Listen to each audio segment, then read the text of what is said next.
Welcome to short hand विद्यालय। दोस्तों, ये हिंदी डिक्टेशन है जिसकी स्पीड रहेगी 160 शब्द प्रति मिनट की और ये 10 मिनट की डिक्टेशन है। चलिए स्टार्ट करते हैं। Ready start. मेरे देश भाइयों, हमें बुद्धिमत्ता के साथ ऐसी योजना बनानी है जिनसे हमारी जनता का बोझ कम हो और उनके रहन सहन का स्तर ऊंचा उठे। हम किसी का बुरा नहीं चाहते, लेकिन यह बात स्पष्ट रूप से समझ लेनी चाहिए कि अपनी चिरपीड़ित जनता के हितों का ध्यान हमें सबसे पहले होना चाहिए और अन्य स्वार्थों को उनके आगे झुक जाना चाहिए। हमें अपनी दकियानूशी भूमि व्यवस्था को शीघ्र ही बदलना है और हमें एक बड़े और संतुलित पैमाने पर उद्योग व्यवसायों को उन्नत करना है, जिससे कि देश की संपत्ति बढ़े और लाभ उचित रूप में वितरित हो सके। उत्पादन आज की सर्वप्रथम आवश्यकता है और उत्पादन में रुकावट डालने या उसे कम करने का प्रत्येक प्रयत्न राष्ट्र को और विशेष रूप से हमारे बहुसंख्यक श्रमिक को हानि पहुंचा रहा है। लेकिन केवल उत्पादन पर्याप्त नहीं, क्योंकि इसका परिणाम यह हो सकता है कि संपत्ति खींचकर कुछ थोड़े से हाथों में आ जाए।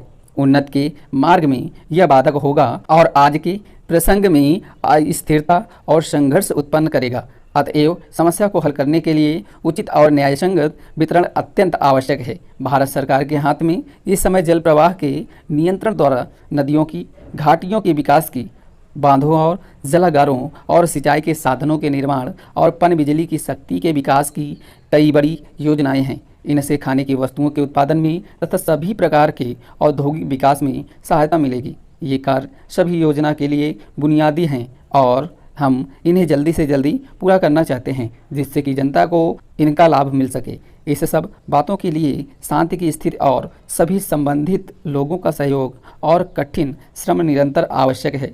इसलिए हमें इन महान और करने योग्य कामों में लग जाना चाहिए और आपस में झगड़े फसाद को भूल जाना चाहिए। झगड़ा करने का समय अलग होता है और मिलजुल कर उद्योग करने का अलग, काम करने का समय अलग होता है और खेल कूद का अलग।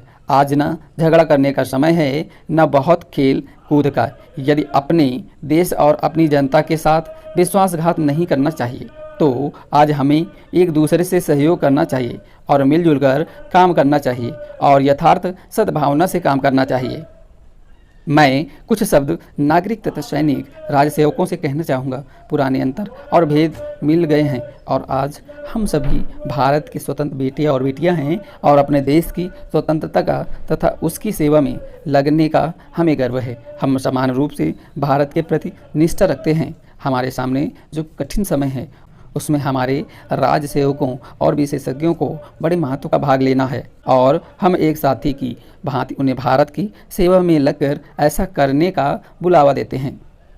भाइयों और बहनों, निर्धनता, भूखमरी, बीमारी और अज्ञानता के खिलाफ जिहाद करने में कामयाबी मेरे इन नौजवान दोस्तों पर निर्भर करती है, जो देहाती इलाकों में काम करेंगे। ग्रामीण क्षेत्र में अभी विकास की भारी संभावनाएं और काम करने के बहुत मौके मौजूद हैं, जिनकी तरफ पूरा ध्यान दिया जाना चाहिए। ग्रामीण क्षेत्रों में रहने वाले लोगों और गन्ना, कपास, तिलहन जैसे कृषि का कच्चा माल और अनाज पैदा करने वाले लोगों की खुशहाली बढ़ने से देश की आबादी के दूसरे वर्गों की खुशहाली भी बढ़ेगी। ग्रामीण क्षेत्र में प्रबंध योग्यता की कमी और संगठन के न होने के कारण असली उत्पादकों को अपनी उपज के सही दाम नहीं मिल पाते। संगठन में सुधार और आधुनिक प्रबंध प्रणाली को लागू करने से इस कमी की पूर्ति हो जाएगी और गांव के लोगों को उससे वे लाभ हासिल हो सकेंगे, जिन्हें संगठित ग्रामीण विकास के लिए लागू किए जा रहे विभिन्न प्रोग्रामों और योजनाओं के जरिए उन तक पहुंचाया जाना है। मुझे पूरी आशा है कि हम लगन के साथ लगातार कोशिशों के जरिए निर्धनता को मिटाने और गरीब, पद दलित और समाज के उपेक्षित और पीड़ित लोगों को ऊपर उठाने में कामयाब होंगे। यह कोई आसान काम नहीं है। मैं एक गांव का रहने वाला हूं और मैं अच्छी तरह जानता हूं कि शहरों में पढ़े लिखे व्यक्तियों के लिए लोगों की आकांक्षाओं को समझकर उनसे घनिष्ठता कायम करना कितना मुश्किल होता है। देहाती इलाकों में जो ताकतें काम कर रही हैं उन्हें समझना और उन पर काबू पाना भी कठिन होता है। फिर भी मुझे यकीन है कि इस बेजोड़ संस्थान में जो तालीम आपने हासिल की है उससे न केवल आपका ज्ञान और कार्यकुशलता बढ़ी है, बल्कि देहात के गरीब लोगों की सेवा करने के लिए दृढ़ निश्चय और हिम्मत भी आप लोगों में पैदा हुई है। जिन नौजवान स्नातकों ने यहाँ ट्रेनिंग पूरी की है, वे ग्रामीण क्षेत्र में तब्दीली लाने के कारगर और क्रियाशील साधन बनेंगे। हो सकता है कि ग्रामीण प्रबंध में उन्हें अपना काम धंधा पैसे की दृष्टि से इतना लाभदायक न लगे जितना कि बहुत ही संगठित और उन्नत उद्योगों में उनके साथियों को मिलता है, परंतु उन्हें एक उन्नत और खुशहाल ग्रामीण भारत के नवनिर्माण में उत्साहजनक और चुनौतीपूर्ण कार्य करने में हाथ बटाने का अवसर प्राप्त होगा। मुझे शक नहीं कि उन्हें संतोषजनक व्यवसाय मिल सकेगा और अपने ज्ञान तथा कार्यकुशलता के उपयोग का मुनासिब मौका भी मिलेगा। गुजरात राज्य राष्ट्रपिता महात्मा गांधी का जन्म स्थान है, जिन्होंने आज़ादी की खातिर भारत के सभी भागों के कर्मठ कार्यकर्ताओं को कार्य करने की प्रेरणा दी थी। सेवा की उसी भावना से हम सब लोगों को, खास तौर से देश के नौजवानों को राष्ट्र निर्माण की प्रेरणा लेनी चाहिए। मुझे यकीन है कि आप सब लोग जिन्होंने महात्मा गांधी की भावना से प्रेरित वातावरण में ट्रेनिंग हासिल की है, अच्छा काम करके अपनी बेहतरीन ट्रेनिंग का सबूत देंगे। मैं ऐसा महसूस करता हूँ। महोदय, देसी रियासतों में प्रजा की दशा अत्यंत दयनीय थी। कुछ जमींदारों, ऊंची जात के लोगों, नरेशों के नाते रिश्तेदारों को छोड़कर सामान्य जनता, विशेष रूप से किसान, बड़ा ही कष्टमय जीवन बिता रहे थे। देसी रियासतों के निरंकुशता और निर्धनता का निचोड़ कहा जा सकता था। कभी कभी मर्जी होने पर नरेश लोग कुछ लोगों के साथ भी कर देते थे, लेकिन सामान्यतया उन्हें अपनी ऐशो आराम और अपनी निरंकुश सत्ता की ही चिंता रहती थी। देसी रियासतों की संख्या लगभग 700 थी, जिनमें से हैदराबाद, कश्मीर, मैसूर आदि रियासतें काफ़ी बड़ी थी और कुछ रियासतें तो ब्रिटिश भारत के किसी एक गांव के बराबर छोटी थी। कुछ रियासतों का क्षेत्रफल केवल कुछ एकड़ ही था, लेकिन इन्हें देसी रियासतों के सारे अधिकार और दर्जा प्राप्त था। इन नरेशों के अधिकार एक समान नहीं थे। कुछ नरेशों को काफ़ी हद तक वास्तविक सत्ता प्राप्त थी, कम से कम देखने में, और कुछ को लगान वसूलने और अपनी प्रजा को आतंकित करने के सिवा और कोई अधिकार नहीं थे।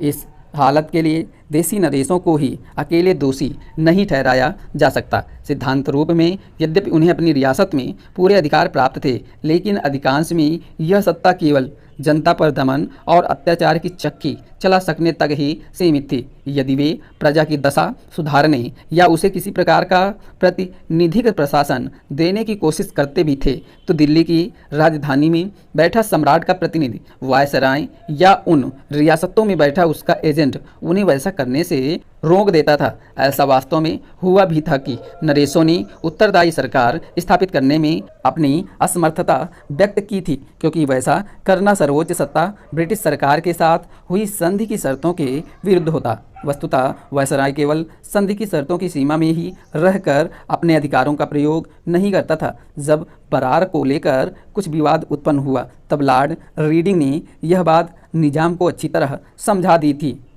यह कहना बहुत हद तक ठीक होगा कि असली सत्ता विभिन्न रियासतों में नियुक्त भारत के एजेंटों या रेजिडेंटों के हाथ में होती थी, और इन लोगों को भारत सरकार के पॉलिटिकल डिपार्टमेंट की सलाह के अनुसार चलना पड़ता था। एजेंट या रेजिडेंट की सहमति के बिना किसी नरेश के लिए जनता की भलाई के लिए कोई कदम उठाना संभव नहीं था। आरंभ में इन एजेंटों या रेजिडेंटों से भारत सरकार के पॉलिटिकल एजेंट के रूप में कार्य करने की अपेक्षा की जाती थी, किंतु बीपी मेनन के अनुसार धीरे धीरे उनका स्वरूप बदलकर एक श्रेष्ठतर सरकार के कार्यपालक और नियंत्रक अधिकारियों का हो गया।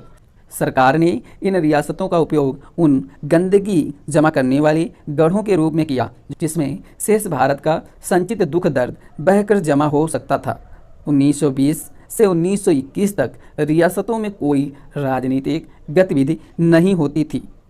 महोदय, ब्रिटिश भारत में भी ग्रामीण क्षेत्रों के लोग राजनीतिक आकांक्षाओं की तरफ से सर्वथा उदासीन थे। हालांकि वे गरीबी और भूख से करा रहे थे। कांग्रेस ने और रमेश चंद्र दत्त, दादा भाई नौरोजी, यहाँ तक कि विलियम डिग्वी सरीखे अर्थशास्त्रियों ने इन किसानों की गरीबी और दुर्दशा की चर्चा की थी, लेकिन रियासतों की गरीब प्रजा इन नेताओं के विचार क्षेत्र से बाहर थी। भारतीय राजनीति में गांधी जी के पदार्पण से ब्रिटिश भारतीय क्षेत्रों की जनता में एक नई चेतना जागृत हुई। देसी रियासतों में भी ब्रिटिश भारतीयों की राजनीतिक गतिविधियों के कारण कुछ सुगबुगाहट होने लगी। 1922 में देसी रियासतों के नेताओं की एक बैठक पूना में NC केलकर की अध्यक्षता में हुई। रियासतों में नागरिक स्वतंत्रता लेस मात्र भी नहीं थी। सभा आयोजन करने या अभिव्यक्ति की कोई स्वतंत्रता नहीं थी। अतः इन लोगों की ब्रिटिश भारतीय क्षेत्र में अपनी बैठक करनी पड़ी थी।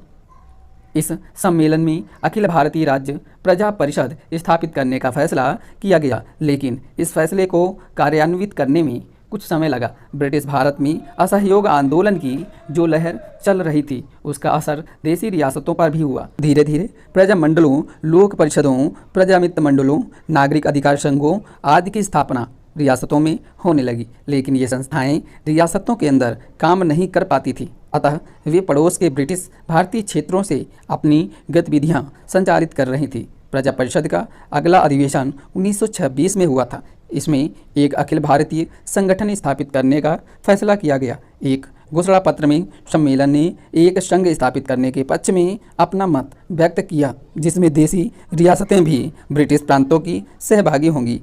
चेम्सफोर्ड सुधारों में एक भावी संघ का संकेत किया गया था, जिसमें ब्रिटिश प्रांत और रियासतें शामिल होंगी। भावी भारत के उज्जवल भविष्य का चित्रण करते हुए मांडफोर्ड रिपोर्ट में कहा गया था, इस चित्रण में रियासतों के लिए भी स्थान होगा।